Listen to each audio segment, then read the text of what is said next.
So ayun no, mga kapatid, isang mapagpalang umaga po sa bawat isa. And grateful pa rin po tayo no. Sa totoo lang, siyempre, medyo hindi maganda yung pakaramdam ko ngayong umaga. And I just want to share my devotional this morning.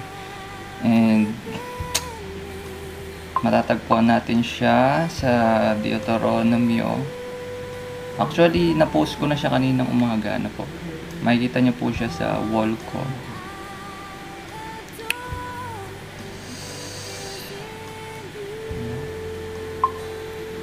So, let me read po sa Deuteronomio 28 verse 40. Magkaroon nga kayo ng maraming punong olibo sa inyong lupain. Ngunit hindi kayo makakuha ng langis sapagkat malalagas ang mga bunga nito. So, minsan sa ating buhay, kung kayo yung taong sa tingin nyo is blessed ng Panginoon financially or blessed sa talent, kapatid, paalala po ng Panginoon at inuutos and warning na maging grateful po tayo. Minsan po yung mga ganong kasi na bagay is kung talented ka or financially stable ka, minsan na-overwhelm tayo sa mga ganon. Ano po yung sinasabi ko sa pinupoint ko? Why? You want to show your face? I will show your face. Hello guys, this is my friend here. What's your name? Pagol. No, don't say that. I will cut it. Why? What? Why? No problem, say Pagol. Pagol my name. No. What's your real name? Tell, what's your real name here? Musabay. So we call this guy Musa. Tama. Tell only. No. What's your real name? Tell, what's your real name here? Musabay. So we call this guy Musa. Tama. Tell only. Oh, okay, what it means in English? Hardworking. Okay. Oh, tell more. Kamchor. Musabay. Musabay, okay. Kamchor. So how old are you? 30 years. 30 years old. And how many years you're staying here in Qatar? 3 years. Good. And what is your job here? Job. I'm working as a nurse. What? Nurse. No, Nurse assistant. Okay. Let's. You're pretending, and I'm going to pretend also. He's telling the truth, no? So, sorry po sa interruption, no? So, nasa na ba tayo? So, yun guys, kapatid, kung ano man yung mga pagpapala ng ating Panginoon sa ating buhay, no? Yung buhay na binigay ng Lord is unang-una hindi sa atin yan, no? Hindi po sa atin yan. At kilalanin po natin mabuti ang ating Panginoon. Andito na naman po siya. What are you eating now? Yes, I want to share. You know fierce in Philippines, the color of it's white, not green. Yes.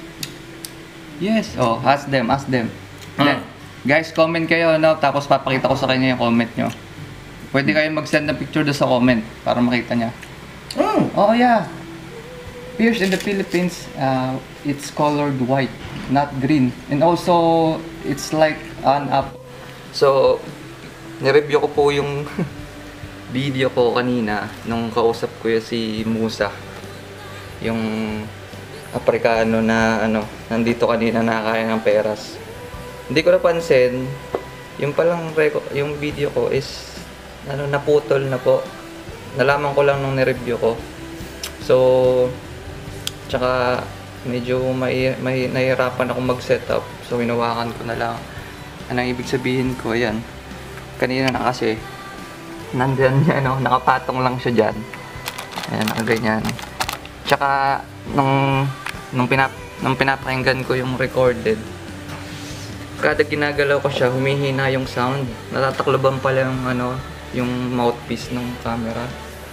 So, kailangan ko talaga ng tripod, no? So, hindi naman po ako nagpaparinig, no? Hindi ako nagpaparinig. Pero kailangan ko rin po ng additional na battery kasi ang bilis pong malobat. Tsaka yung memory card nga po napupuno agad. Maliit yung nabili ko. Ano lang, 5 gig lang. So, ang bilis. So, yun guys. Tuloy ko yung sinasabi ko po na huwag po tayong ma-overwhelm sa mga blessing na ibinibigay, pinagkakaloob ng ating Panginoon. Kasi, minsan yan po yung isang rason kung bakit yung sinasabi ng Lord sa verse na yun is hindi tayo nagbubunga. Ano po? Or minsan may bunga, ang bilis pong mahulog, malaglag.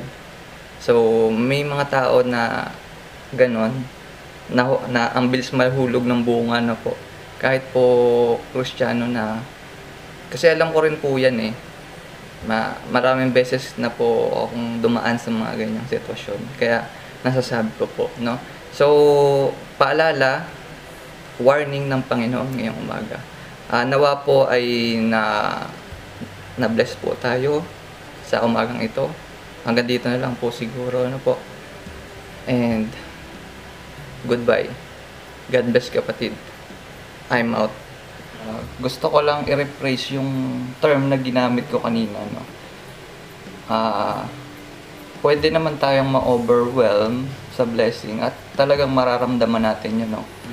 Na sapagkat ang pagpapala ng Panginoon ay talagang nag-uumapaw sa ating buhay. So gusto ko lang i-rephrase ulitin.